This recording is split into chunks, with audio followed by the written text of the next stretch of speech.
یک سوالی دیگر آمده است اینجا. واقعا بعضی سوال‌ها کس رو تبسم میکنند امروز.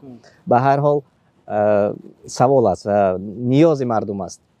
میگویند که ما در مسافرت در دولت‌های کفار و باز اینجا گفتند که در دولت‌های مشرک‌ها زندگی میکنیم گفتند و آیا استعمال کردن خوراک آنها برای ما اجازت هست؟ از جمله پمیدار را به نظر گرفتن، پمیدار خوردن گرفتن از آنها و استفاده کردن، یعنی خوردن ممکن است که پرسیدم. هر چیزی که آنهایی که در غیر دینی اسلام هستند یا بیدین هستند به شما تحفه دادند، میوه، سبزوات، شیرینی، همه چیز اجازت از غیر گوشت. گوشت احتیاط میکنید که آیا در آن گوشت طریق ذبح اسلامی شده است یا نه.